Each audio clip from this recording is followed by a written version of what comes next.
Welcome, guys, to How the Frack We Got Here, a show that takes the news and events of the week and try to make sense out of it all.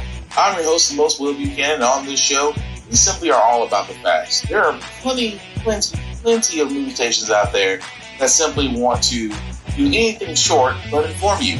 Here at How the Frack We Got Here, that's all we believe in. We go up to the left, we go up to the right, we go up to the middle of independence, we go after all sides because there's more than one side of a story to everything, and you need to know it all in order to actually formulate your own opinion, and that's what we try to do here at How the Frack We Got Here. Thanks for listening, and hold on, it's gonna be fun. All right, guys, today's date, January 29th, 2025, and this is How the Frack We Got Here. I'm your host, the most Will Buchanan on the Frack We Got Here. We do take the events of the week and try to make sense out of it all. Before we do get started, guys, let you know that we are a news podcast. We do pride ourselves on being the reputable podcast to be able to go to sites that have award-winning journalism that do their due diligence. We do not do sensational news like Fox News, The Blaze, The Daily Beast, whatever extreme left or extreme right you get your views from. We simply give you the facts, nothing but the facts, and allow you to go from there. We do try to watch our language on this show, but let's be honest, words do fly. At the same time, guys, there may be things that might be shown that might be too intense for younger viewers, so viewer discretion is advised. Aside from that, welcome. So, welcome to the land of confusion. Before we actually get to where it actually makes sense, well, I'll just be honest, none of this entire podcast is not going to make sense whatsoever. But we're going to start with Oklahoma first, because Oklahoma is in the news for two reasons. One, their superintendent has a major hard-on for Donald Trump. And number two, he wants a publicly funded religious school. Yes, a publicly funded religious school. But before we get to that, he also wants to be able to track immigration statuses through schools. Yes, we've come to that part of the game. Information about the immigration status of parents or the immigration status of children? Well, look, all of the above, because what we're trying to do is ensure that we have the information to properly educate Oklahoma kids. We're going to put Oklahoma kids first, and we've seen an influx of illegal immigration into our state. We've got to know where that population is, where the migrants are, and to make sure that we're allocating resources and personnel appropriately. So we're looking to gather that information in order to best do that. So you did an interview with a station in your state, and when you spoke about gathering this information, at no point did you say that it was for allocating educational resources. Your rationale for turning over information was solely focused on enforcement around illegal information. I want to play what you said. Look, we will not allow schools to be sanctuary schools anymore. We will turn over information to the Trump administration so that they can make decisions on where illegal immigrants are, how big the problem is. So we have already announced that we're going to do those things. President Trump is doing that nationwide, so we're happy to work with him on that. And look, we're going to make sure that his policies are enforced.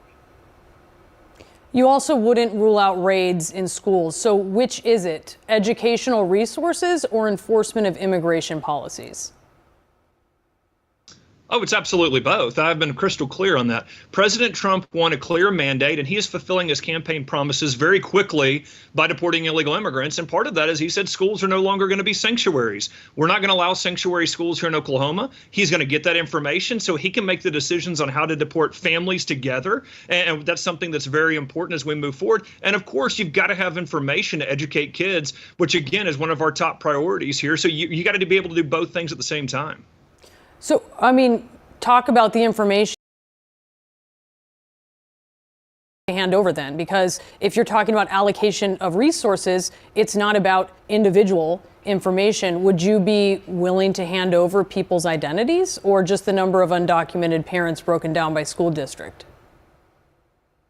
Well, let me be clear. Yeah, I'll give President Trump whatever he needs to carry out his agenda. It is a law to not work with law enforcement. That would be a felony. Of course, we're going to work with ICE. Of course, we're going to work with President Trump. He's got a mandate. He is moving quicker than any other president in history to fulfill that mandate, that promise to the American people. We will work with law enforcement. We will work with ICE to ensure that President Trump is able to carry out his mandate. But you don't have to ask for this information of parents, just to be clear. You do now because you're passing a rule. But after you turn over information to the Trump administration, what are they going to do with it? Well, look, that's President Trump's decision, not mine, but we stand at the ready to help him fulfill his campaign promise. And reality is we've seen, hey, the left-wing media lost their mind about separation of family, and I know a lot of that was embellished years ago, but it's so important for the Trump administration to have the data. Where are the families? Where are they located? And when they're making these decisions, I know that they want to keep the families intact. This helps them understand where the families are, where the kids are, and so they can continue to fulfill that. But look, we got to put Oklahoma and American citizens first. Their kids, we've got to make sure resources are allocated appropriately. And look, we've had a record amounts of fentanyl in all of our schools. We literally had a migrant arrested on domestic terrorism charges last year in one of our schools. We've got to make sure this information is readily available for law enforcement. And we applaud President Trump for the tremendous job he's doing in bringing law and order back to this country. Oh, wow. Sir, just could you, take it out? I mean, we know you can fit it. We know you got no problem gargling. But could you take it out? I mean, why am I surprised about the superintendent, Ryan Walters? Because not only does this man want to, again, in the next story we're going to get to very soon, not only does this man want to turn around and bring religious schools to the forefront, he now, again, with the raids that are going on, which we will get to momentarily, but now he's like, oh, we'll let ICE come in and question every immigrant to see if they're here legally or not. And that's the scary part of this whole thing, that Trump has empowered ICE to almost the same extent of the U.S. Marshals, except the U.S. Marshals go internationally if need be. Now you're asking ICE agents to go in not only to jobs, not only to places of business, not only to local areas of gathering. You have no problem with them going to churches. You have no problem with them going to schools. Why? Because, again, as you heard Superintendent Trump ball gurgler Ryan Walters just sit there and say, well, our Lord and Savior Daddy Trump is going to make America great again because we're going to go after immigrants because of American safety and the fentanyl crisis. What are two things that don't equal up? But here's the thing that I'm going to say before, I move forward. It's like, what is it with the whole scare tactics thing? That, oh, well, we have to make sure that you're here. And I'm like, this screams Gestapo so much, so freaking much. It screams Gestapo. It's like, papers, please. That's all I hear from ICE people going up to kids, much less adults. Papers, please. That's all you hear, because Lord knows they've already started. They've already started going in places. They've already started arrests. And I just got to ask Americans, do you feel safer? Do you feel like your jobs that they were doing that you have no problem doing now? I mean, because I'm going to tell you right now, produce ain't going to be what you think it is. But like I said, before I get into that big old thing, Oklahoma again in the news for wanting to push forward with a publicly funded religious school. I can't make this up. We have some breaking news out of the Supreme Court agreeing to take up a case that could blur the line now between church and state. The justices will hear arguments out of Oklahoma over whether the state can approve the country's first publicly funded religious charter school. NBC's Lawrence Hurley joins me now with more on that. And Lawrence, as we understand it, the lower courts have been pretty clear about where the law in Oklahoma stands. Tell us more about the specific case here and how it has weaved its way through the courts. Yeah, I mean, a key issue here is that the Oklahoma Attorney General, Gentner Drummond, who's a Republican, he took the position against his own party to say he thinks this proposal is blatantly unconstitutional under both Oklahoma law and the U.S. Constitution. So he actually took this case to the Oklahoma Supreme Court, and the court basically agreed with him and said, yes, the Oklahoma Constitution itself on its own protects or prevents the state from endorsing any kind of sectarian, provide funding to any kind of sectarian issue. So they thought it was a pretty close case. So then the charter board that approved this took the appeal up to the Supreme Court, which, as you know, has a 6-3 conservative majority that's very friendly to conservative religious issues. So that's how this case got up here, and we'll see what happens during the oral arguments that will be coming up this year. So what will you be watching then? Because as you rightly point out, there's a 6-3 conservative majority rule right now at the Supreme Court. And we have always thought that separation of church and state was kind of a hard and fast line. What is your interpretation of where this goes in the Supreme Court? Yeah, I mean, this whole issue of the separation of church and state is one that, conservative legal experts and lawyers and people involved in that kind of conservative Christian legal movement have long thought is kind of overstated.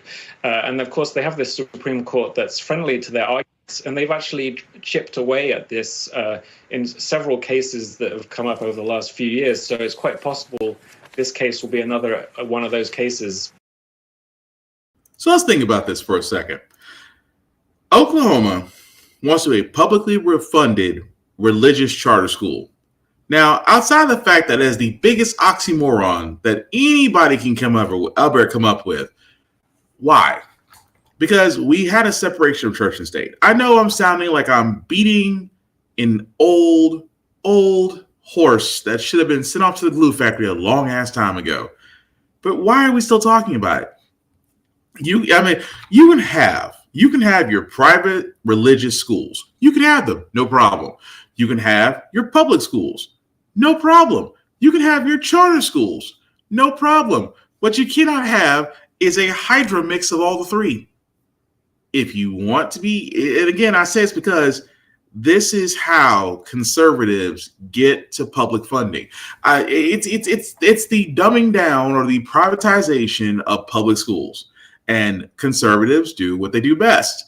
If they cannot make it work, they will basically choke it dry to where it breaks down, then somehow still blame people because it's broken down. It's not getting any better. Not offer any alternatives except at the very end when it's on life support. Oh, well, let's privatize it. Let's privatize it so our friends on the outside will be able to get access to government money and do it legally. Because it's all about this whole thing called school choice or school vouchers or school choice, depending on where you are. I know here in Tennessee, it's school vouchers, where conservatives have sat there and said, oh, do you want your child to go to any school that you want? Here's this voucher. Take this. They can go to any school they want to. Will this cause overcrowding? Yes, but they won't care because those vouchers and how those vouchers are paid for, they're paid for by taking funding from public schools, which is government mandated. And public schools are already getting starved for funding as it is. And now, because some parents believe that, hey, I should have a say where my child goes to school, but I don't want to pay for it. But the state will. And that's how we got to school choice. Now, here's the thing about school choice. School choice doesn't work because school choice, if you have another way of paying for it outside of taking government funding from public schools, go for it. But you don't. And conservatives don't, because conservatives said, how do we kill two birds with one stone? How can we starve public education, but still satisfy our needs at the same time? That's where school choice came from. So why am I saying that now? Because religious schools are starting to come about. And I'm going to be honest with you, I hate religious schools. I do. I have a bone to pick with religious schools for various reasons. Although, again, I think that religion shouldn't be a part of one's education. I think that should kind of be on the outside of it. But that's just me.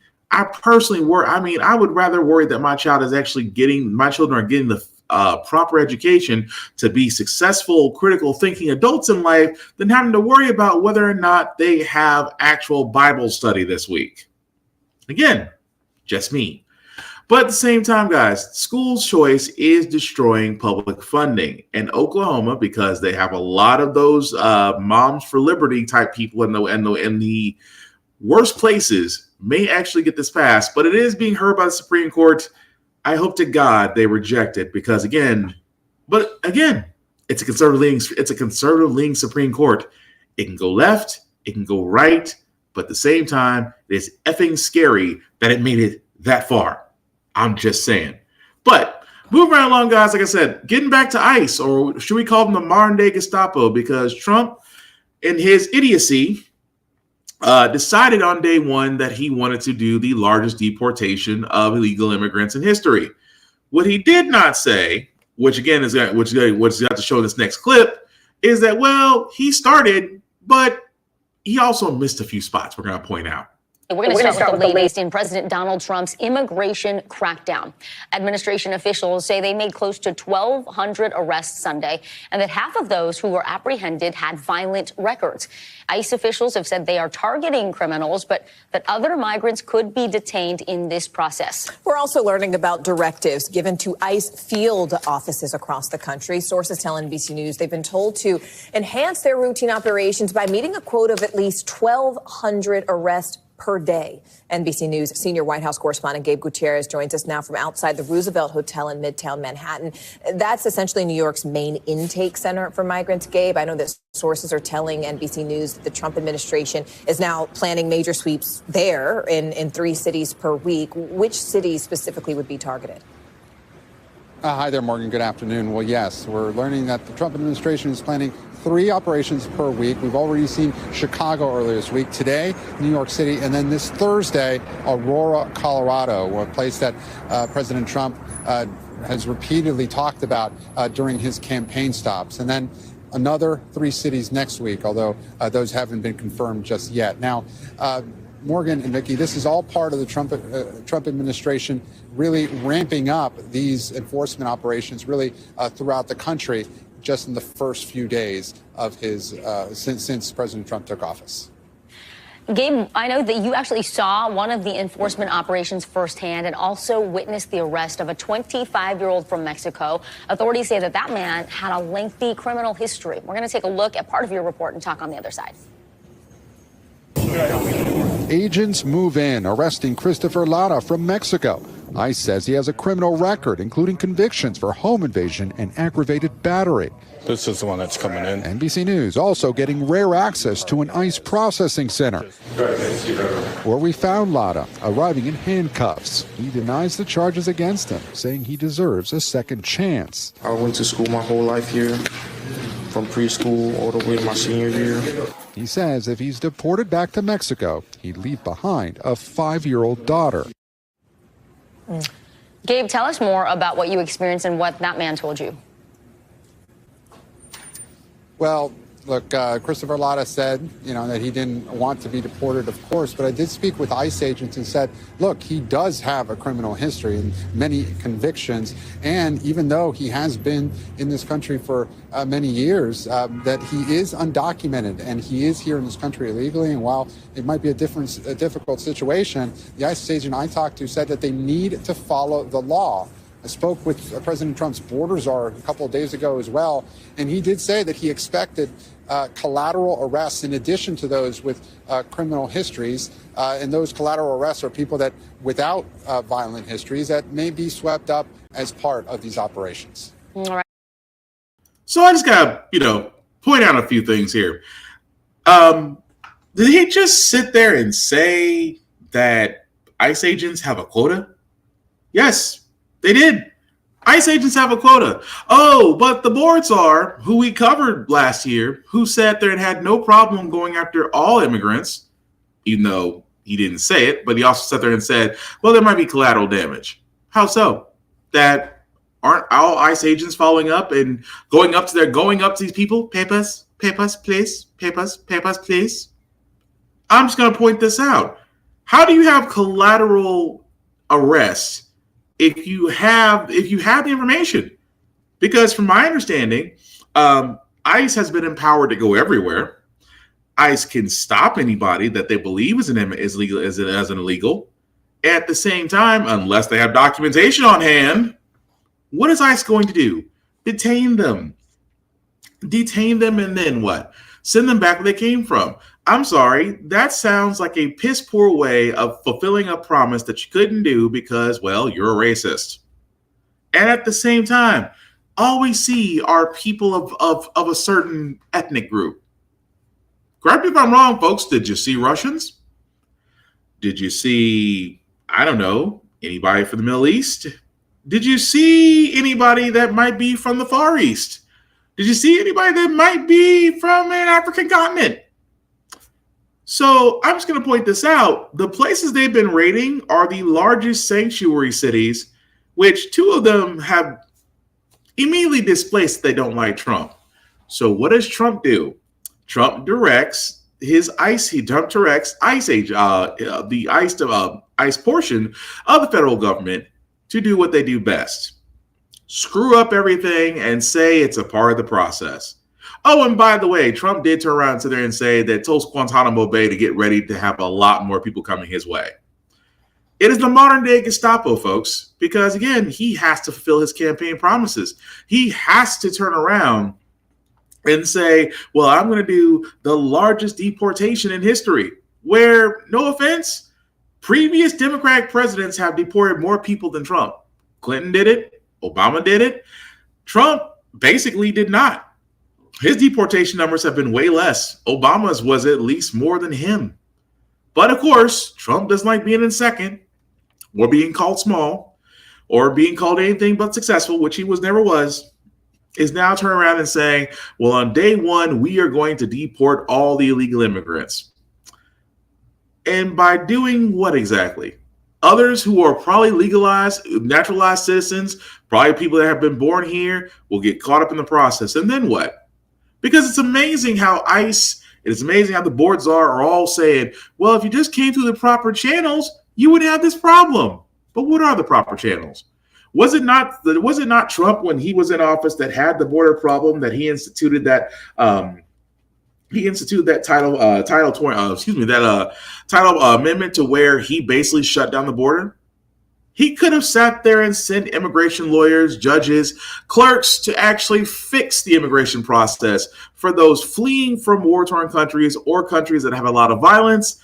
He could have solved that problem, but he didn't. Because much like every other conservative out there, you guys have no answer to our immigration problem. Because unless you're Native American, everybody's an immigrant. For those who are born here, our ancestors came from somewhere. Again, unless you're Native American, then hey, welcome home. But for the rest of us, yeah, your ancestors came from somewhere else. But that being said, conservatives never have an answer for the immigration problem. Oh, well, we have a major immigration problem. We have criminals that are among us that are bringing in drugs and all this stuff. The largest fentanyl busts have been done by white people, and yet none of them seem to be sitting in an ICE holding cell right now.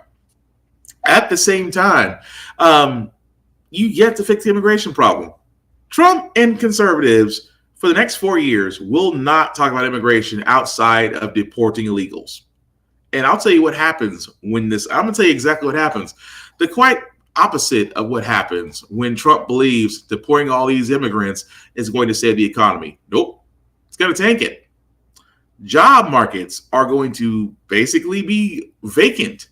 Produce, which I talked about earlier, which again, a lot of it is actually held by immigrants, which now, if you're deporting those individuals, produce is going to be higher because, well, crops are going to lose out because there's not enough workers to pick them, to sort, to ship, logistics, all of that will take a freaking hit. At the same time, your cost of eggs will not go down, which, by the way, also a BS reason, because Trump turned around and said, well, I thought I could get it down, but turns out it's not that easy. It's not that easy. And yet, was he not on the campaign trail lying to every one of his flock? Oh, we're going to get the cost of groceries down just like that. We're going to get the cost of energy down just like that. Trump sold you a dream, and over 70% of you believed it. And that 70% right now are trying to call to the rest of us when we tried to tell you, but now it's like, no, we're minding our own business and enjoying the show. But that's not the only reason we're calling this episode of the podcast Land of Confusion. Oh, no. Trump decided to lay out a policy and then quickly rescind it. Administration saying it's freezing all federal grants that might conflict with Trump's executive orders. Grants, the White House says, do not include any individual Americans receiving aid, but couldn't really explain exactly what that means. New White House Press Secretary Caroline Leavitt addressing this memo in her first official press briefing today. This is not a blanket pause on federal assistance and grant programs from the Trump administration. Individual assistance, that includes, I'm not naming everything that's included, but just to give you a few examples, Social Security benefits, Medicare benefits, food stamps, welfare benefits, assistance that is going directly to individuals will not be impacted by this pause. Now, New York Attorney General Letitia James and other attorney generals across the country are suing the Trump administration for the pause. Later today, I am leading and joining with my colleagues, my fellow Democratic attorney generals, in suing this administration to stop this illegal freeze of essential funds for our state. We will not stand for any illegal policy that puts essential services for millions of Americans at risk. And we work tirelessly overnight to ensure that that does not happen. Our lawsuit will seek a court order to immediately stop the enforcement of the OMB policy. White House correspondent Karen Travers joining me now for more. So, Karen, let's talk about how significant this lawsuit is from the attorneys general. Okay, so we're going to stop it there because, again, this is just part one of all of this, right? So, again, Trump tried to come out and I didn't follow Project 2025, but you really did, because he wanted to put a halt on federal assistance freezes. That caused mass confusion. Does this halt Medicare payments? Does this halt Medicare? Does this halt Medicaid? Although the funny part is, Medicare websites went down after this was let out. At the same time, people who are on food stamps, EBT cards, were worried about how they're going to feed their kids, how they're going to feed their families.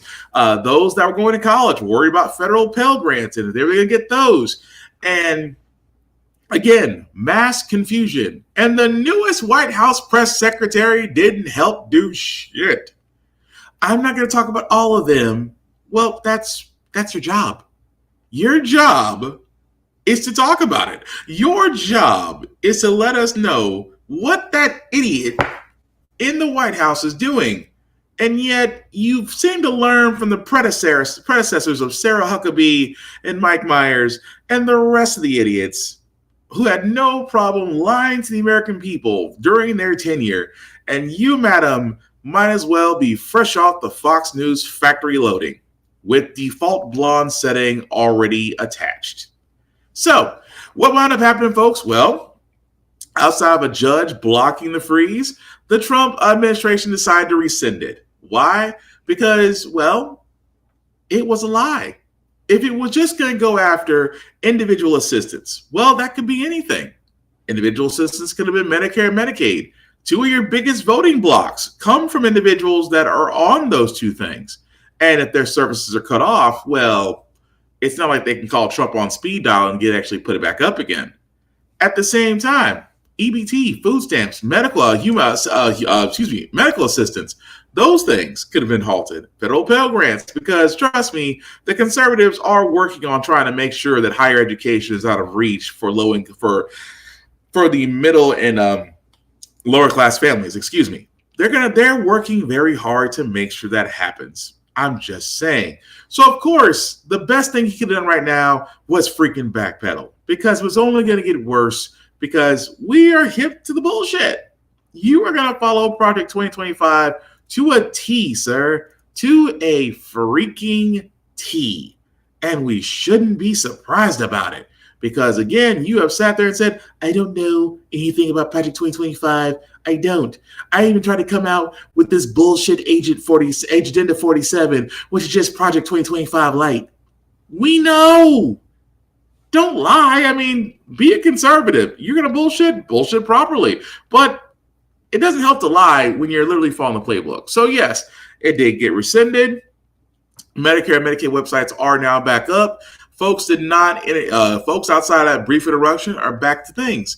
But this right here, guys, is a warning sign that they are planning to go after certain things. Remember when Paul Ryan was Speaker of the House? He salivated over Medicare and Medicaid. Conservatives wanted to get their hands on it because they wanted to privatize it. It is outside the military. That's the next big thing on the U.S. budget. And the military gets a blank check, which, by the way, they failed every audit since the beginning of time. And yet their budget increases every year. Figure that one out. But again, Trump already tried to go after And I'm just telling y'all, he's already tried it once. Do not think he will not try it again. He'll just refine it a little bit better this time. But speaking of Trump and his idiots, we do have some confirms. Can't believe we're doing this, but yeah, we got to do this. So there are some confirms that we do know. Unfortunately, Marco Rubio has passed his Senate confirmation somehow to be Secretary of State. Look, he's a safe choice. Rubio doesn't have any scandals. He tried to go toe for Trump. Trump literally sat there and called his wife ugly. Marco Rubio tucked his tail in, and then he began to brown kiss his ass to the Secretary of State. He is a safe choice because he will be a Trump loyalist. Trump can do no wrong in his eyes, and he will brown nose his way up until the part that all he can taste is that chocolate. Yes, that's what I'm getting at. That's how much he brown noses. But yet, he's Secretary of State. Scott Bessent has been confirmed as Secretary of the Treasury. Now, one thing about Mr. Scott Bessent that we should all be worried about is that, well, one, if you are Secretary of the Treasury, the question of minimum wage comes up. This man has no problem keeping it where it is. In America, we have over 22 million workers who are making less than $15 an hour, and nearly 40 million people in our country earning less than $17 an hour. Shamefully, the federal minimum wage, despite the efforts of myself and other people here, have not been raised since 2009 and remains an unbelievable $7.25 an hour. Will you work with those of us who want to raise the federal minimum wage to a living wage to take millions of Americans out of poverty? Senator, I believe that the minimum wage is more of a statewide and regional issue. So you don't think we should change the federal minimum wage of $7.25 an hour? No, sir. Okay. Mr. Bessent. Yeah, he said it. We don't, and again, here's the crazy part. If you're asking questions, number one, yes, he is a millionaire. Number two, millionaires don't believe, some millionaires, actually a lot of millionaires and billionaires, are disconnected with reality. They don't look and go, oh, so the minimum wage is $7.25 an hour. We can get away with paying it. You know, we used to say a long time ago, how did China get away with basically winning the production war? The fact that, you know, they pay their workers less, they can produce materials faster and ship faster than what we can do in the States. And U.S. companies are like, cool, we'll just have China do our stuff and they'll send it back over here. No one ever questioned why China ever paid its workers a low wage. I feel like now we're understanding Chinese people. Because again, $7.25 for the minimum wage in 2025 is effing criminal. It is. Because the minimum wage, for all those that don't know, or maybe too young to know, the minimum wage was basically the lowest amount you can get paid, but be able to sustain yourself with food, shelter, and utilities. That's what the minimum wage was designed for. It was the bottom line. This was basically supposed to be the line above poverty. And it hasn't changed. And yet corporations are screaming record profits. CEOs are making an assload amount of money for very little time of being at a company. Whereas the workers who actually make those companies millions of dollars, again, some of them are getting paid, well, crappy. And here's the reason why why Mr. Bessent was saying, well, it's more of a state or regional way, because conservatives love to do this little hypocritical double Dutch jump rope move. They'll jump in when they want to enforce something. They jump out when it's like, hey, man, it's got nothing to do with us, a state issue. Well, some cities and states have raised their minimum wages. But here's what happens when it's federal. When it's federal, all states have to comply. All states. So let's just say in a perfect world, the federal minimum wage is basically pushed if you factor in inflation, if you factor in time of how long it's been since production, GDP, all that stuff, if you factor that in, let's just say that we would increase the federal minimum wage to anywhere between $27 to $30 an hour. Now think about that for a second. $27 to $30 an hour. That would push a lot of Americans closer to $60 to $75,000, give or take a dollar. 60 to 75 grand a year would raise a lot of Americans. Here's the thing. Every state would now have to adopt that as a minimum wage. Well, there's just some companies that can't afford that. So that's a business. If a business needs workers, business will have to pay. What they're really saying, what the rich people are really saying is we don't want to dip into our profits to pay the workers what they want, what they are really worth. So a minimum wage would force companies to pay the workers a livable wage because, again, I know in my home state of Tennessee, the average median income is like $45,000 to $50,000 a year. $45,000 to $50,000 a year doesn't even get you in the door of a 2-bedroom apartment in Tennessee. $45,000 to $50,000 a year won't even get you into a high efficiency apartment. Again, the reason why they will not do this is because raising the profiles of Americans, which again, we've always been on a capitalist society, which means that as long as we're spending, the economy is good. When we're not spending, the economy goes bad. Prices go up, things get harder. That's how you have a Great Depression or a recession, if you want to be honest about it. But it's amazing to me how millionaires, if you ask a millionaire, and again, one that is disconnected with society, oh, I don't think we need to raise the minimum wage because people are doing well. No, the people around you are doing well because you are surrounded by millionaires and billionaires. So, of course, financial woes are not your problem. But what also is a problem here is that for those who pay taxes, if you're high earners or you're a corporation, you're loving it right now because the corporate tax rate and certain loopholes are instigated for you guys. So right now it's Christmas. And again, Senator Raphael Warnock decided to take this one step further and ask him, would you raise taxes on that? You can pretty much guess what he said. From the Tax Policy Center, the largest tax cuts from extending the Trump tax bill would go to those with the highest income, especially those in the top 1%, making more than $1 million per year. In fact, the top 1% of owners will take home roughly 1/4 of the benefits of the law, and the top 5% will get almost half of that. Do you believe that the wealthiest 1% of Americans deserve or need an additional tax cut? Senator Warnock, I greatly enjoyed visiting with you.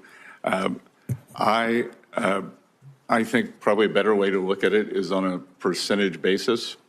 And when I think about the distributional aspects of the Tax Cuts and Jobs Act, that most of the benefits accrued for the working and middle people as opposed to the upper ends. In absolute dollars, as you just read, that is correct, but I think it's important to look at it in percentage terms. So you believe that the tax cut that provided 1/4 of the benefits of the law to the top 1% and top 5% getting almost 1/2 actually benefited those at the bottom more than it did those at the top. Is that your testimony? I believe that in 2018, 2019, that the households in the bottom 50% of income earners, the wealth increase for those households was three times higher than the wealth increase for the top 10% of Americans. So we should continue to move in that direction and give more tax cuts to those at the highest. You have talked about high deficits as a national defense problem, and I agree with that. I think we need to be fiscally responsible. We need to work to close the deficit and bring the national debt under control. In 2013, Congress extended the Bush tax cuts for everyone except those making more than $400,000 a year. This bipartisan decision saved the Treasury $600 billion, helping to narrow the deficit.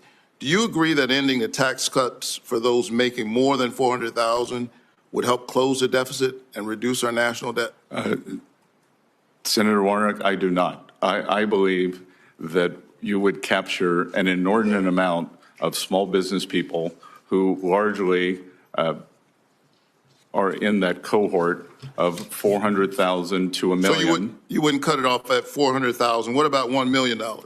That again, I believe these are small business pass-through owners, and I believe that we, as I said before, Wall Street's done great. It is time for Main Street to do well, and small businesses need to drive what I call the reprivatization here away from this government spending. I agree that. Ladies and gentlemen, you have now seen the conservative double dutch of bullshit. Again, literally points out, and it's just, it's, how can I say this ever so nicely? He tries to point out Reaganomics works. I don't get conservatives. I don't. How in the blue are you guys still trying to say Reaganomics works? Oh, if we keep pouring at the top, it'll somehow trickle down and the lower glasses will be filled because we're giving the top everything, not realizing the top has a hole in it. Actually, it's not even a hole. It's a bottomless well. And it's amazing to me that, again, historically, when the rich have paid more, America's economy has thrived. When the tax cuts used to be, when the tax rate for corporates and high earners used to be almost as high as 67 to 70%. And here's the thing, as high as that percentage was, they were still rich. The thing about it is, at the lower side, you had tax breaks for middle and lower class individuals. You had tax incentives for homeowners. So what happens? When individuals such as those have money in their pockets? They buy things they need. They buy houses, they buy cars, they buy groceries. They're consuming. The money goes back into the economy and the economy does well. Whereas Mr. Bessent is trying to sit there and say, well, back in 2018, the people at the lower class had a 3 times rate of income as those at the top. Well, it's easy to say that when you're staring down. This is, again, a millionaire who has been confirmed, unfortunately, as Secretary of the Treasury. Here's the scary thing I keep saying, guys. I always worry what happens when a rich man is at the forefront of America's piggy bank. It's like the other guys, I can't think of his name right now. The last guy was Treasury. Either way, he just had a douchey face that just needed to be punched. But at the same time, this man will now be in charge of financial protocol. A millionaire watching the piggy bank. Except, he's not Scrooge McDuck. Moving right along, Pete Hegseth, a man who literally and figuratively should not be Secretary of Defense. But thanks to Trump in training, J.D. Vance, who is now Vice President, he was the deciding vote on this man. But here's the one thing about Pete Hegseth, outside of, serving the National Guard, wanting to bring a warrior mentality back to our armed forces, doesn't believe that women should be serving the armed forces due to possible conditions to the unit, has nothing to do with the fact that he's maybe sexist, abusive, and possibly has a couple of essays under his belt. I'm just saying. But the biggest thing that he has said to his Republican cohorts, because he has a little bit of a drinking problem. Matter of fact, he's basically an alcoholic. He has sat there and said, if I am confirmed to be Secretary of the Defense, I will be sober. Let's point something out here, folks. This man has admitted he has a drinking problem, has admitted that there was questionable things in his marriages, has cheated on his second wife with his now new wife.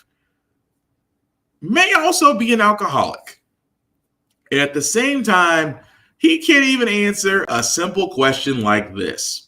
This is a quote from you that you said, "I sit before you as an open book."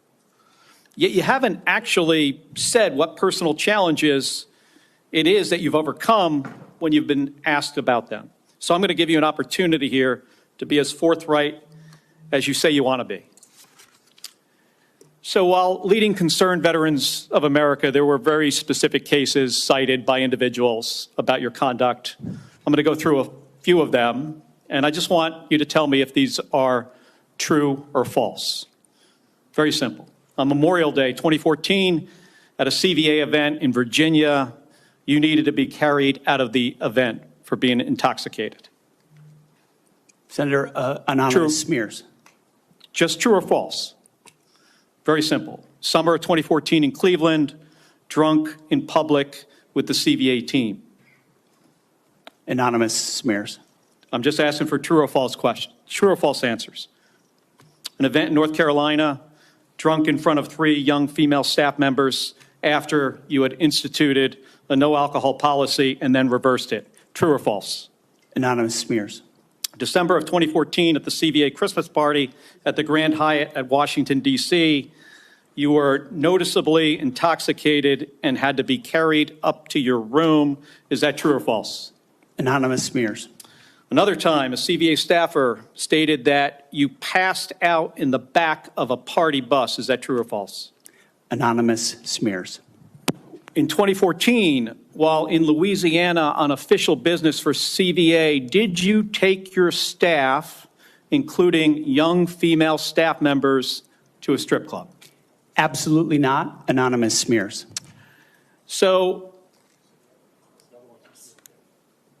is it accurate that the organization reached a financial settlement with a female staffer who claimed to be at a strip club with you, and there was a colleague who attempted to sexually assault her? Was there a financial settlement? Senator, I was not involved in that.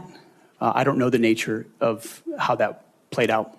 But you understand there was a financial settlement for a young female staffer who accused another member of the organization, not you, of sexual assault in a strip club.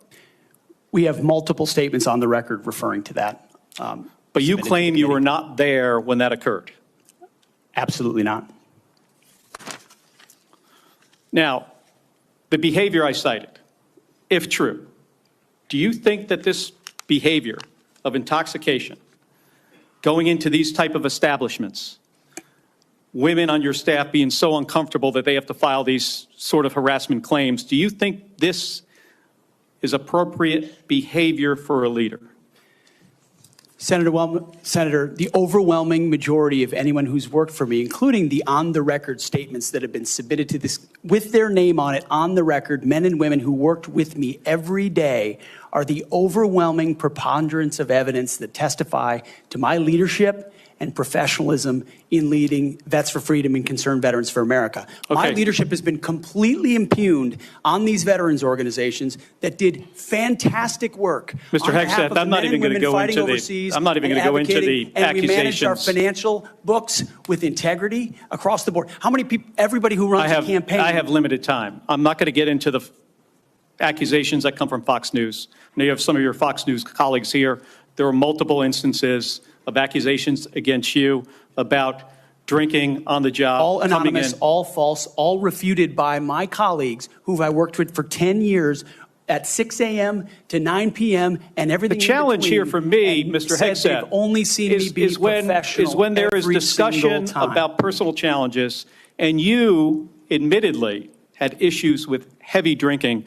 It's hard to kind of square this, to square the circle here. It's kind of a difficult thing to do. Let me ask you, if I have about 90 seconds left here, if you had to answer these questions about sexual assault against you and your drinking and your personal conduct, would it have been different if you were under oath? Senator, all I'm pointing out is the false claims against me. Okay. Ooh, again, I hear that conservative Fox News double Dutch jumping BS being out. I consider myself an open book.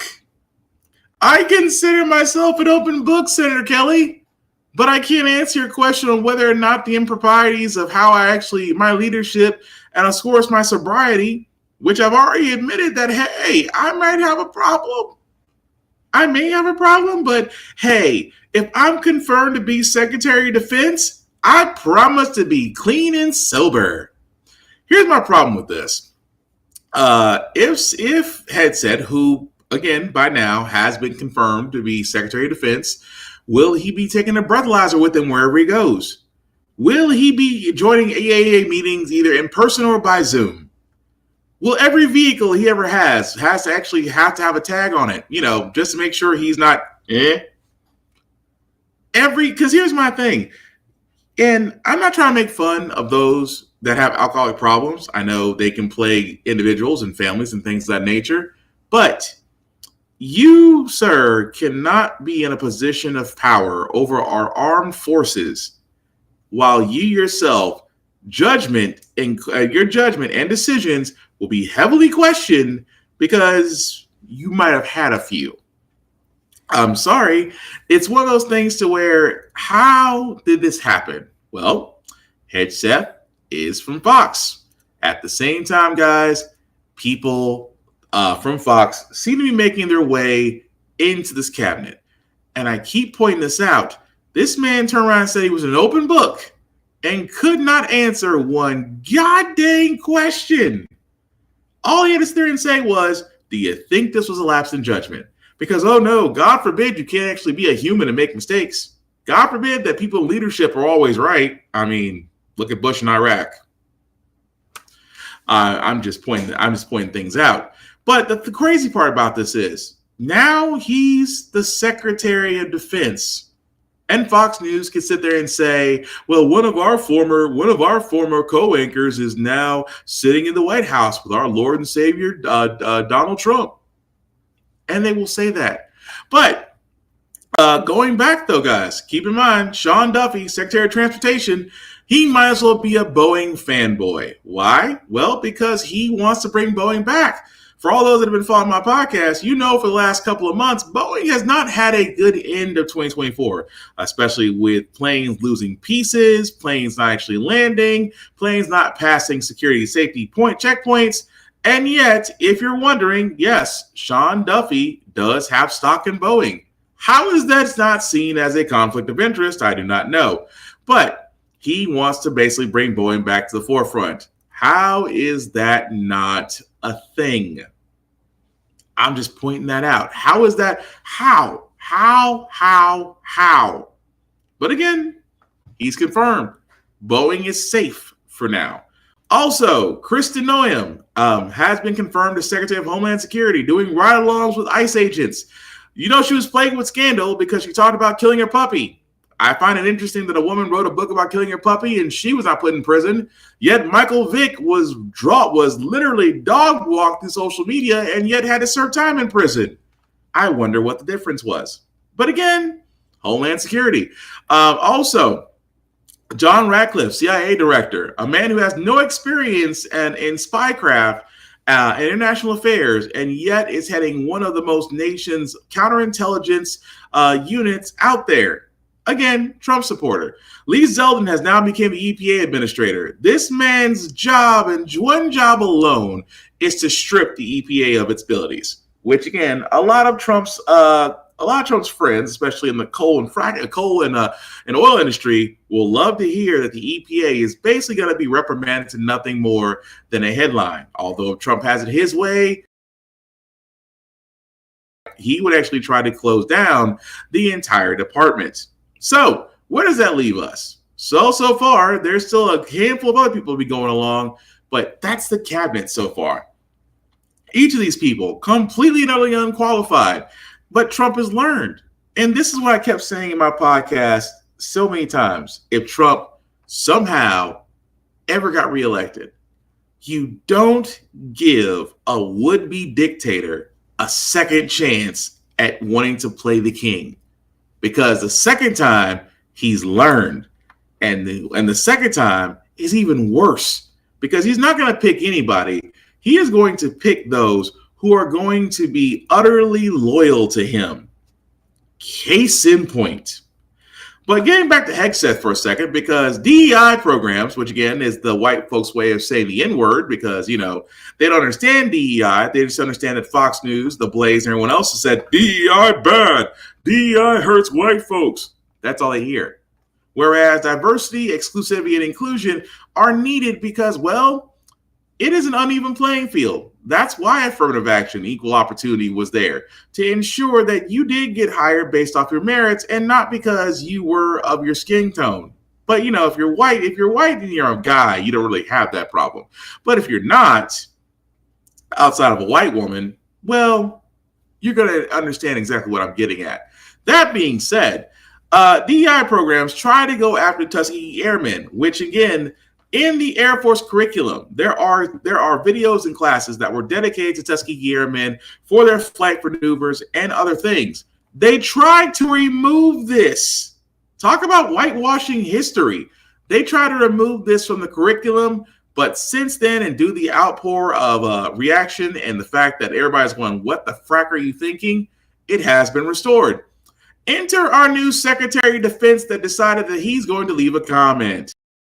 First black military pilots and heroes who fought racism to protect our country. Now the Air Force is restoring the use of training videos about the Tuskegee Airmen after a short-lived attempt to edit courses to align with President Trump's dumping of DEI initiatives. Senior Pentagon reporter Louis Martinez joining me now. So, Louis, why would the training videos of Tuskegee Airmen misalign with Trump's rollback of DEI initiatives in the first place? Well, Kara, this video is being played during basic training. Essentially, that's when a lot of the what we call DEI, diversity, equity, and inclusion training takes place. And it's only a few hours, actually, in what is like months worth of training.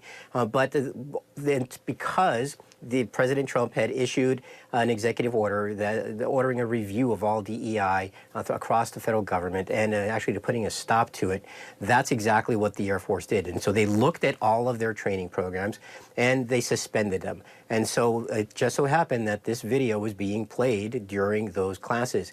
Now, what we have today is that did not happen, according to the Air Force's top general, General Allen. He is saying that he's calling it a rumor that this video was actually ever removed. What he said is that I put in place a review immediately in keeping in line with the president's vision. And now we are continuing to play this video as part of our basic training. Now, note, he says basic training as opposed to DEI training. And I think that's part of how this story blew up, is that it was presented as a removal of training from all training, whereas in fact it was just focused on DEI. But again, a lot of concern about this just because of the story, and as you said, the storied nature of this hallowed unit. So newly appointed Defense Secretary Pete Hegseth also got involved, right? What did you make of that? Well, this morning he arrived at the Pentagon and he was greeted by about 30 reporters and photographers, and he made substantial, for him, I mean, for an arrival ceremony, he made some lengthy comments, excuse me. And what he said was that essentially he reaffirmed that he is going to eliminate what he calls DEI from the military. Now, he has been very open about this in his interviews prior to being nominated and after his nomination, that he is focused on making the military lethal, making it a focus of their energy, and that DEI training distracted the military from that focus. An argument can be made, again, that the major part of the training is lethality. But again, he wants to make sure that in his view that this message is carried through because President Trump ordered it, and that he's going to carry through and ensure that DEI has no place in the U.S. military. It's a common theme, isn't it? It's a common theme. We don't want DEI anywhere in the U.S. And it's so funny that every year there's always that one buzzword that napkins just seem to latch on, whether it was woke, whether it was critical race theory. Now the new one is DEI. which Hegseth, being the new minted Secretary of Defense, could have sat there and said, you know what? Or once he put down the bottle of whiskey, well, you know what? We messed up. This has got nothing to do with that. These instruction videos are great. We need to leave them in for basic training in the Air Force. We apologize profusely. You know, what anybody else would do when you know you made a mistake. But oh no, not Hegseth. Hegseth is learning from Trump. Never apologize. Keep repeating something that's got nothing to do with the situation and then walk off like you said something important, i.e. conservatives. And yet I didn't expect Hegseth to come out and, do the right thing and say, yeah, we messed up. Yeah, it was our fault. Yeah, probably should have done this differently. But hey, at least now, again, should wake some people up. It honestly should wake some people up about how DEI is being handled.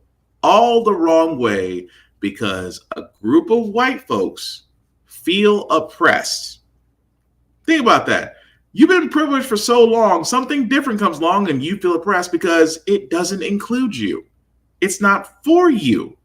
And yet, because it's not for you, it doesn't include you, it doesn't make you feel like you're top of the food chain, now all of a sudden it's bad. Why?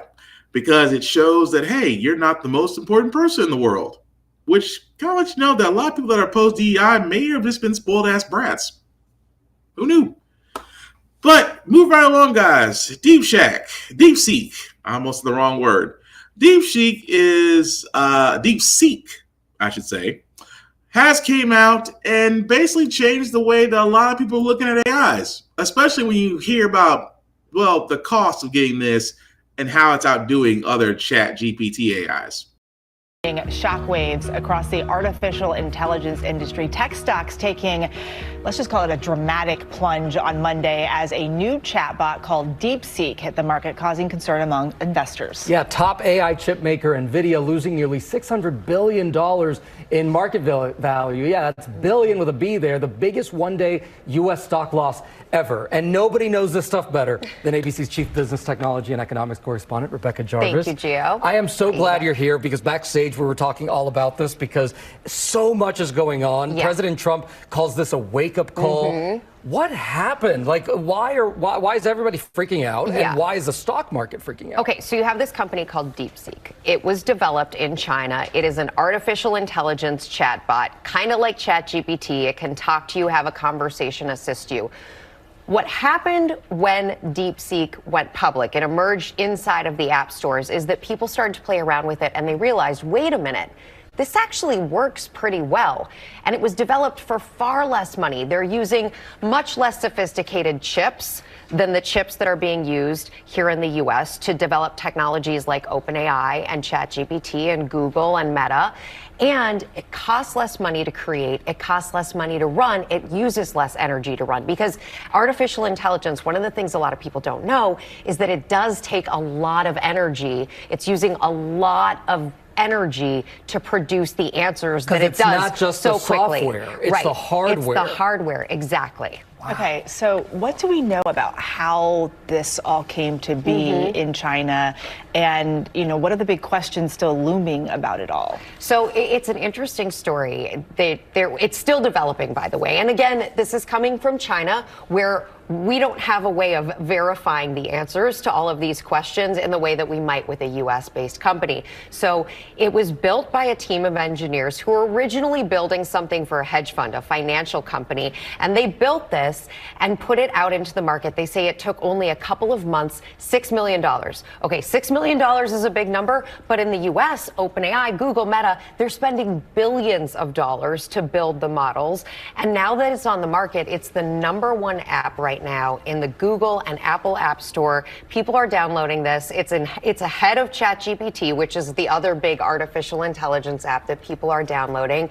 And it's really sent shockwaves through the market, I think, because there was this idea that the U.S. was just naturally going to dominate here. We have regulations on China that keep them from getting access to some of our top technology, but they found a loophole. They found a way around it. And that is part of what really freaked out Wall Street yesterday. Well, I'm so glad you brought that up because So I got to stop it right there because to me, it's like, wait a second. So China basically created an AI that is faster than what we have in the US, and they did it cheaper, and it's already causing companies like NVIDIA to lose well over close to more than $500 billion.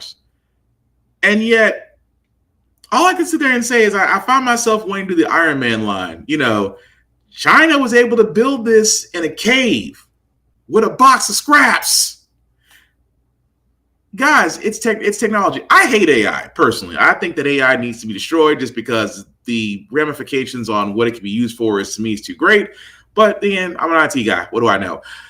That also being said, though, from a business standpoint, this just goes to show you that America has to redo their thinking when it comes to trying to sanction things from not being concerned. We tried to sanction Iraq from having its own nuclear program. Guess what? Iraq has its own nuclear program. We tried to sanction China from not doing AI, realizing China just looked at us and said, "You do know you still owe us, right?" And what does China do? They create something. There were China developers that created something that was literally better and cheaper. It's like DeepSeek and TikTok basically were sent from China and said, "Here, Americans, enjoy." So what are they going to do now? Are they going to ban DeepSeek because it's China-based? I mean, you saw what happened with TikTok until TikTok, bit the knee and kissed the ring. But it just goes to show you that America has this, we're number one in everything. And, well, we're not. We're not number one. Matter of fact, there's nothing out there, and not to quote the newsroom, but there is no evidence out there to support that America is the greatest country in the world. It's not. Even more so that we still want to claim Star Spangled Awesome when, well, we're kind of slow compared to other countries and their innovations.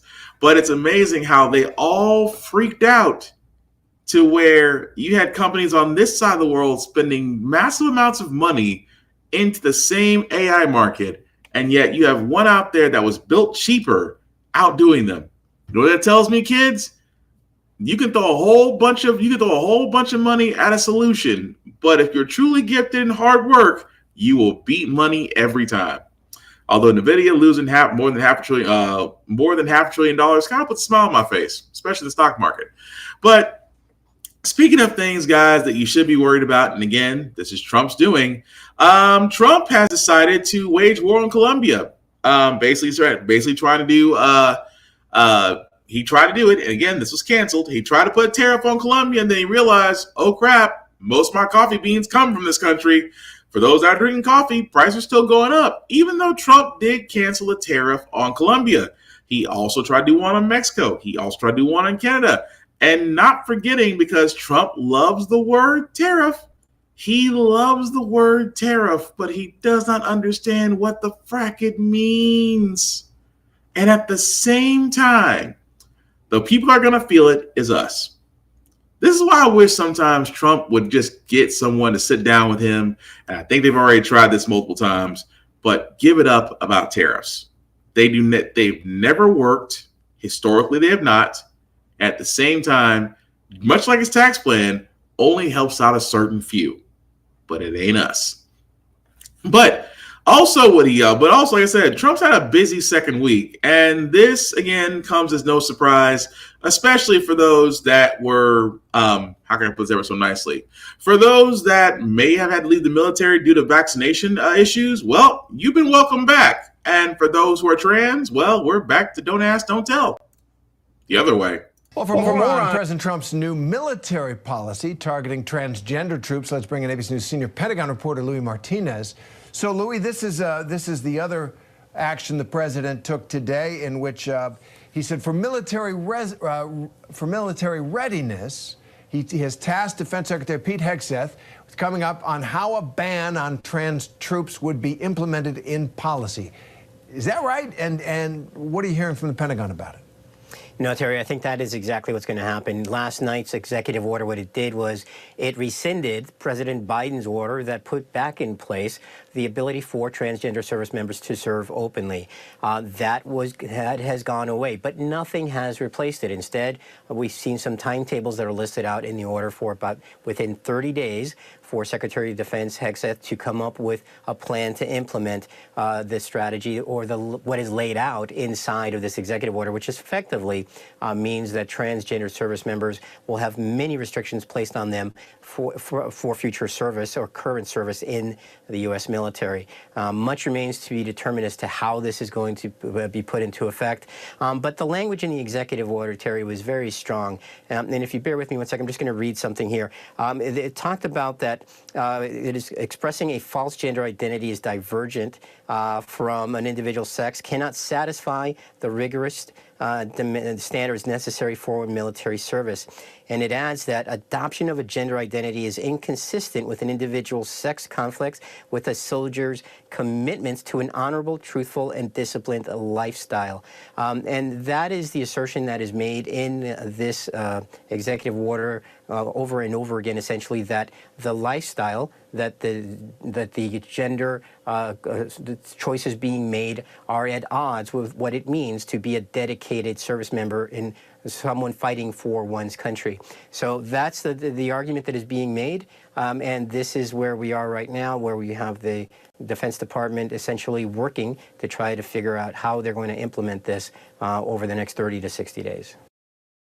So what's interesting about this is they did actually say what they were going to do. They reversed it. They basically sat there and said for all those that were bounced out, they say bounced out of the military, they resigned. For all those that resigned out of the military because they did not want to get the COVID vaccine shot, you are now being welcomed back with open arms. If Congress approves it, keep in mind, Trump can do all the executive orders he wants to, but until Congress actually comes together and approves it, that's not going to happen. So him and Pete Hegseth, which again, Congress does have control of the Senate and the House. Democrats are virtually powerless to do anything but sit there and watch the horror show. But yes, if it does go through Congress, if it does get approved, then yes, those that were released and thanked for their service could come back, could get their back pay instituted. Those that are transgender may find themselves removed from the military. And here's the thing I never understood. If an individual has decided that above all else, what they want to do is serve our country and even do the ultimate sacrifice, I can care less about their gender. I can care less about the pronouns. And I will address them how they want to be addressed, but I can care less because, well, one, they're serving our country. Two, they deserve our respect. And three, I can care less about their gender. I could care less whether they're binary or non-binary, whether they align themselves with he or she or they. I could care less. But it is amazing to me that those who served, although, not to knock the National Guard, but it's Pete Hegseth, who believes I should have a warrior mentality, but the guy's never really actually seen a firefight, is going to sit there and say, we need to have a warrior mentality back in the armed forces. And in doing so, welcoming back those who are not vaccinated, which would be a problem because, again, which we'll get to RFK in a minute, but bringing back non-vaccinated people introduces a new strain of possible outbreaks. And you want to do this within our fighting force? Yeah, that's really, really dumb. At the same time, Trump, again, he has to say those campaign promises, we have to get the trans people out of our military. So it's not so. Here's the thing about it. The fact that we are getting that they want to get trans people out of our military kind of defeats the whole thing of we support the troops, we love the troops. No, you don't. You don't support the troops. You don't love the troops. The VA is still a mess. Troops still come back messed up. At the same time, suicide rates are still up among armed veterans. And you're going to sit there and tell me you guys love the troops, but you're bringing back unvaccinated soldiers and at the same time getting rid of those that decided they want to serve, but because of their gender or because of what they want to be seen as or known as, oh, well, we can't have that in our military. How very Russian of you. Moving right along, like I said, talk about RFK. Again, a man who's had brain leeches, a man who has killed bears, who left bears in Central Park, who took heads of whales home for study, may be profiting off an anti-vaccine lawsuit. Yeah, I'm sure there's no conflict of interest there. Tomorrow, as he tries to secure his bid to lead the Department of Health and Human Services. Among other things, he's expected to face questions about whether he'll push to upend access to vaccines or some processed food. ABC News senior national reporter Ann Flaherty has more on those confirmation hearings. And we got a glimpse into Kennedy's finances last week in his public disclosure forms. What stuck out to you there? Yeah, it's really fascinating. You know, anybody can look at these disclosure forms. They're on the public website of OGE.gov. According to what he disclosed to federal ethics officials, Kennedy made millions of dollars. Most of it was from his own law firm. He made about $9 million there. He also made money off book publishing. But one of the more interesting pieces of his financial disclosure was that he gets these referral fees, sending essentially plaintiffs, people, families, to other law firms. And he refers them so that they can sue on the grounds of, say, a vaccine lawsuit. So one of the things that we learned last week was there is an ongoing lawsuit against Merck, and that he was a central player in this lawsuit. He says that he still stands to earn some money from these referral fees so long as the U.S. government isn't a party. And right now this is moving through civil court, so the federal government is not involved. So he could essentially stand to make money off of this anti-vaccine lawsuit, even though he would be confirmed as health secretary. I'm not sure that we've ever seen that before. So what are the top issues lawmakers are expected to press him on? So I'll just leave it there because, again, guys, the fact of the matter is that this is the man who swears up and down about vaccines, who says we don't really need a lot of them, that vaccines, you know, they still claim vaccines cause autism, although extensive research has said otherwise. But, you know, anti-vaxxers in science, you know how they are. But this man makes money off lawsuits for those that go against companies that produce them. And how is this not seen as a conflict of interest? This man literally goes out and says, hey, I don't think Americans need that many vaccines. No, I am not trusting a guy that has his brain leeches. I am not trusting a guy that sounds like he needs a throat lozenge, lemon tea, and a Ricola every 5 seconds. I'm not trusting you. You're not qualified to basically institute health policies for the United States. I'd rather trust a doctor. I'd rather trust a director of health. I'd rather trust somebody that actually has, experience. But again, another person picked by Trump, another person still making money, another person that is basically in the way of, well, let's kind of be honest, shouldn't really be in a position of where he can harm others. Harm yourself. Do all that you want to. But again, shouldn't be in a position, but still making money anyway. And yet, how is that not seen as a conflict of interest is beyond me. But here what else is beyond me. My backward state of Tennessee. Representative Andy Ogles has introduced a resolution to amend the Constitution to allow a president to serve 3 terms. Now, currently, the 22nd Amendment only allows an individual to run for 2 terms. That's it. You get 2 runs as president. That's it. That's all you get.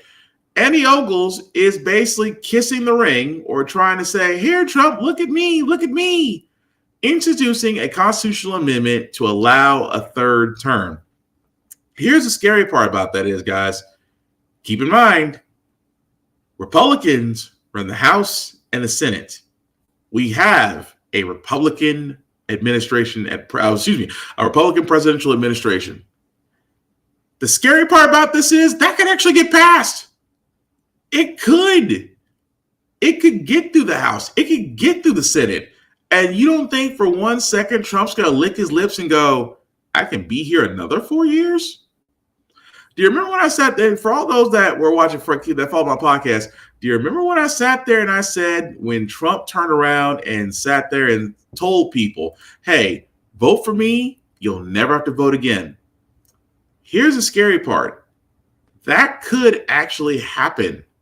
And even more so, it becomes a thing that, well, if you thought the next 4 years were bad, do you really want to hear 8? You know, considering Trump lives that long, just saying. But again, we laugh at these things, but the fact of the matter is, it could possibly happen. And again, Andy Ogles is doing the same thing that Lindsey Graham did when Trump first ran for president. He was Trump's cheerleader until Trump noticed him and hoped he would take him to prom. That's all this man is doing. But again, my home state of Tennessee, progressively ass backwards when it comes to the state legislature. But moving right along, guys, I wanted to cover this story as well because some actual good news. Amazon store bought Whole Foods not too long ago, and now there is a union at Whole Foods. I wonder how this can go. Whole Foods and the first unionized store in Amazon's grocery chain.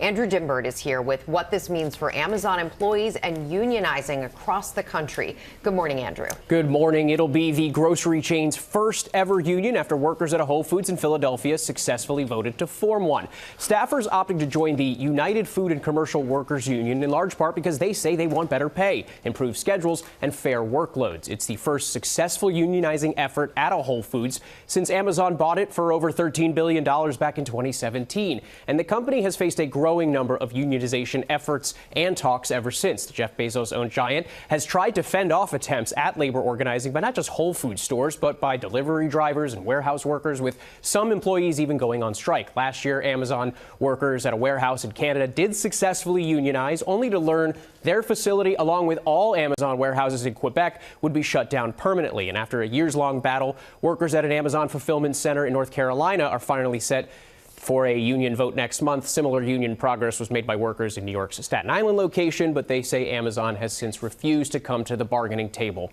As for the Philadelphia Whole Foods voting to unionize, the company says it's disappointed by the outcome, saying in part it offers competitive wages and other benefits such as 401k plans. Guys.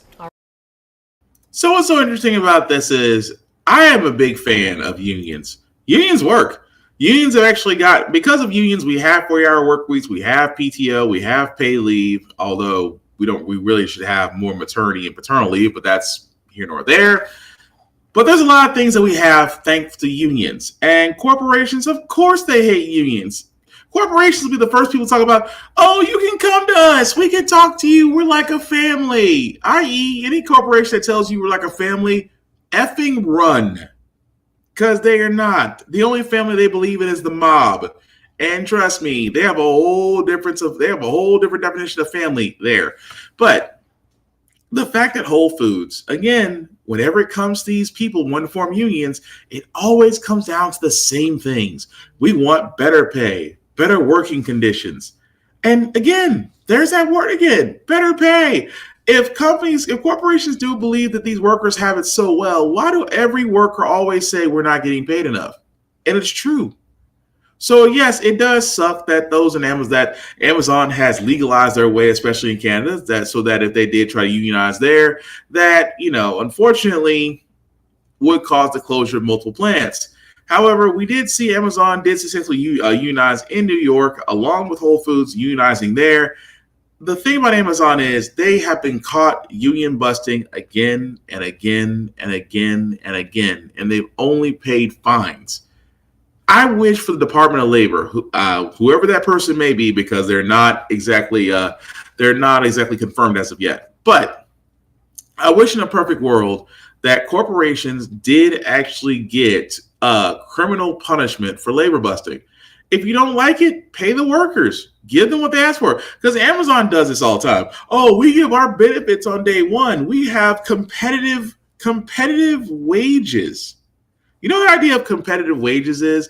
Almost for every corporation, every company does this. And HR is out there. You can lie all you want to, but this is what you guys do.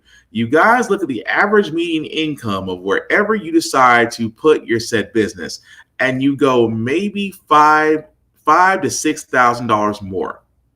So you can sit there and say, we're paying more than the average median income. I will literally use my home state of Tennessee as an example.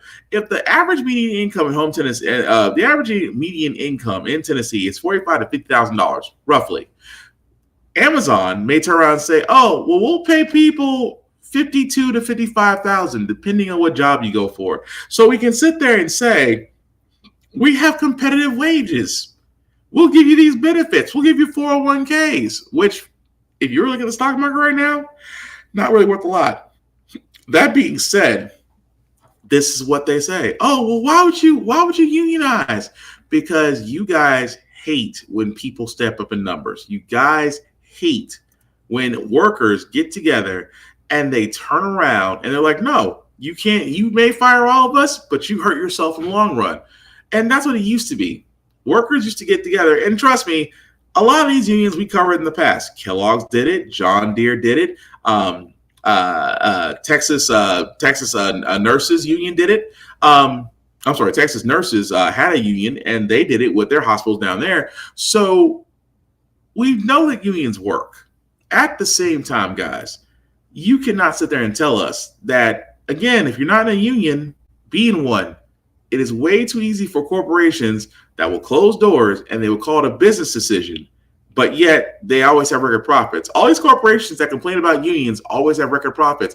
We've had a great year. Our CEO gets another $50 million in income while your average worker has to struggle. So yes, if you are part of a union, please join one or make one. At the same time, you will get a lot more. You will get a lot more than what you bargained for being in a union than being by yourself. Because guess what? When you're by yourself, it's too easy to get rid of you. So I'm just saying. Now, this does kind of coincide with our last story before we get to our feel-good segment, that Bridgestone, Nashville, Tennessee, a Bridgestone plant, is closing their tire plant in their Laverne area. This means that 700 people will be without jobs very soon. The thing about this is Bridgestone, of course, whenever it comes to this, because it's not only just the Laverne, Tennessee area that's going to be closing, it's also going to be the one in Des Moines, Iowa, that'll be closing theirs as well, because, they're trying to say that we're trying to restructure. And again, this is coming from a company that says, well, we're trying to restructure to keep the company afloat. Didn't Bridgestone just report a good profiting year? See, it amazed me so that these companies that are in post-pandemic areas always seem to have this issue of, well, we have to reduce, to keep the company afloat. And yet you had record years. So which one is it? So this is why I always say, guys, unionize, because you will see companies close, and they never. Here's the thing about company, and not to be too political, because I also there say it's about 2-week notices, not to give them. A company will not give you a 2-week notice when they let you go. Work when you want to work, and at the same time, if you decide that today is the day, hey, just don't hurt anybody. That's all I ask. But again, Bridgestone reporting that they've had a good profitable year, but still letting over 700 individuals go. That's 700 individuals that now have to find jobs. But yeah, miss me with the we take care of our people like family bullshit. But moving right along, guys, I did want to get to our Feel Good News segment, because usually how right here we do cover a lot of things that are doom and gloom since I make you faith humanity. But hey, it's Wednesday, hump day tomorrow, which is Friday, which is Thursday. We want to leave you guys out some good notes, some good vibrations, and we'll do just that with these 2 good stories. This man right here, Baltimore Ravens tight end Mark Andrews. If you did follow the game last Sunday, some may say that he's responsible for the reasons why the Ravens are in the Super Bowl. That being said, it's just a game. However, Bills fans have proven that, you know what, we can at least do something for this. Now, again, for Mr. Andrews, who does actually supports a foundation for diabetes, Bills fans, or I should say Bills Mafia, got together and raised over $100,000 for diabetes research, who again goes to the same foundation that Mark Andrews does support. And again, I just love the fact that they sat there and said, you know what, it's a game, but at the same time, we want to turn around and we want to support what you support. So again, when it comes to the game, guys, it's not all bad. Sometimes there actually are good moments where people of opposite teams can actually come together and do something. That to me is still cool that some people do that. But again, if you want to actually know what that foundation was, it was the it was the National Diabetes Awareness, for all those that are wondering. So again, this is also a man, because Mark Andrews is also diabetic. He's type 1 diabetes, so it is near and dear to him. And still cool that they're doing this, although initially it was set up as a GoFundMe for Mr. Andrews, but he decided he wanted to donate this to charity because, again, still cool that Bills Mafia fans want to show some solidarity. Wow. Words are escaping me right now. The other video I got, guys, is of a man, Mr. Alan Brooks, who promised his mother that he would finish college no matter how long it took him. Well, at 60 years old, he can say that he graduated.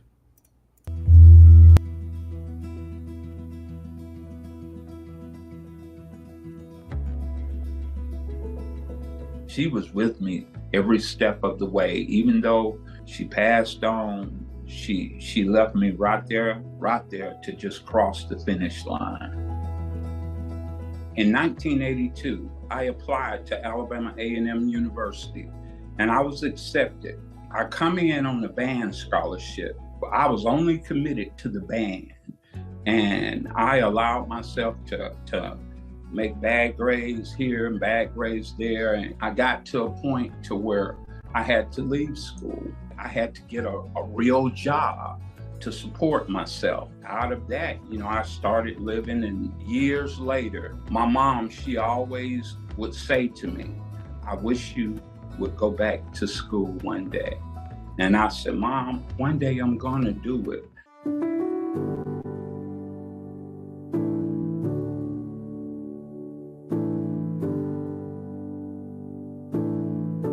But as I got closer, it seemed like things started getting harder.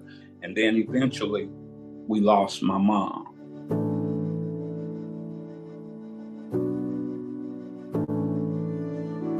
What broke me the day that she passed was, just going through that emotion of her passing. And then I instantly switched my mind to like, oh my God, my dad is in his last class. Like, how is he going to be able to finish this? Like, when his sole purpose in doing this was for her. I switched gears and said, Mom is still with me. There's no way I'm gonna stop.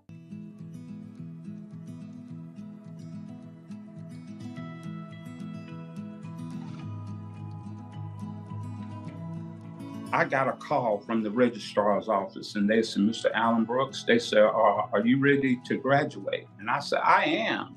They said, well, we want to let you know that you're going to be our oldest graduating senior. Will you give us permission to announce your name?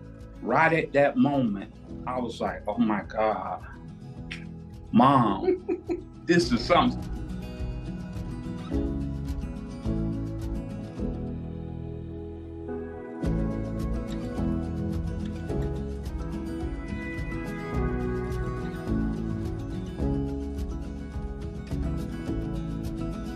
I have people messaging me saying how they are currently in school and they're struggling, and this gave them motivation to just push through and see through. I've had messages where older parents that were really just stuck in the unknowing of if they wanted to go back. Even for myself, I started and I haven't had the chance to finish. But then when you have, someone like my dad who, really faced all odds and went through head on and finished that, it's like he gave you another vision to see that anything truly is possible and there is no time on it.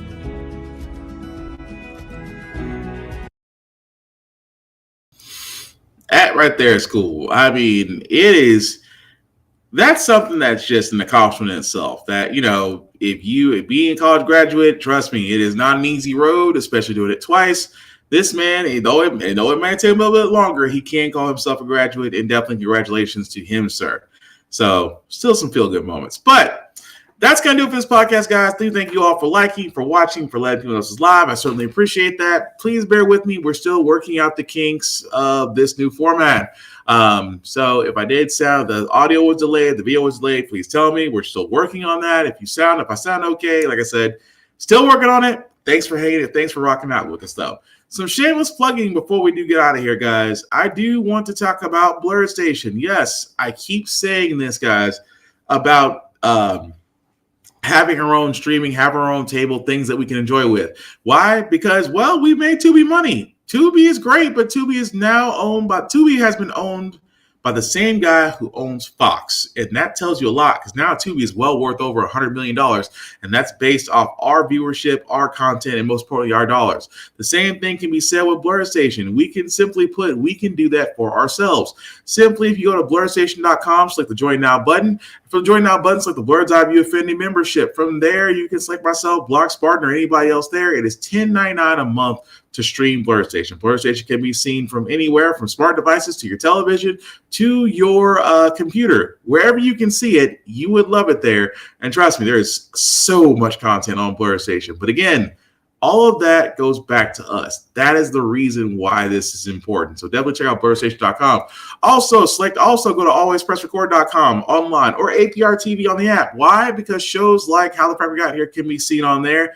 And again, another table to where our viewership, our patrons, and most importantly, our dollars go to. Definitely check out APR TV, alwayspressrecord.com, either on Roku or any smart device. And again, chip in, man. That's all we ask. Outside of that, guys, runforoffice.org. I have sat there and told you guys, you want to know how Moms of Liberty did it? You want to know how the napkins did it? You want to know how the Trump cult did it? They did it this way. If you do feel the call for public service, please go to runforoffice.org, put in your address. It will take you step by step to how you can apply, how to get on the ballot, and go from there and run. We need more people now than ever to serve our cities, our states, not just the federal level. Why? We've seen what happens when the inmates run the asylum. We don't want a repeat of this. We always have to be active. So again, if you feel the call, definitely go to runforoffice.org. And again, we need people badly. Aside from myself, guys, you can find me Black_Spartan 615. If I could do this better, I would. On the socials, I do usually talk about more than just current events. I do try to talk about everything else. The only thing I ask is don't make it weird. Again, don't make it weird. Not that hard. Don't want to block you. At the same time, guys, with everything that's going on, please be aware. The whole point of this podcast is to inform. We're not out here to sway opinions. We let the facts do that themselves. But at the same time, guys, be informed, be active. It is going to be, if we haven't already figured this out, from the end of January, which feels like January just did 90 and a 55. That's how fast January went past us. But if January is any indication of what we can expect for these next 4 years, buckle down and lock in. Because unfortunately, Democrats are powerless against a overwhelming majority. But again, we can definitely take care of ourselves, protect your peace, protect your mental, look after each other. That's all we can do outside of joining the resistance. But the last thing I'll say about having the Frack Got Here, it's all about staying informed. We are not trying to reinvent the wheel. We are simply giving you all the information allowed you to make up your own mind, but we do provide a perspective that goes along with it. We do better as a society once we're informed. We're progressive. We move forward. We try to right the wrongs of our past by making decisions now that we should have done back then, like electing our first Black woman to the Supreme Court, electing our first Black woman to the Federal Board of Governors, hopefully one day, electing our first Black woman to be the first Madam President. When we don't learn from history, we are doomed to repeat it. Literally, we're seeing Nazis and fascism again. History repeating itself. That's why we keep asking, why do we elect different politicians in Congress, but still the same old game? Why does everything go up on our paycheck? And most importantly, how the Frack got here. Thank you all for watching, guys. Please take care of yourselves and each other. I promise we'll get through this. Peace.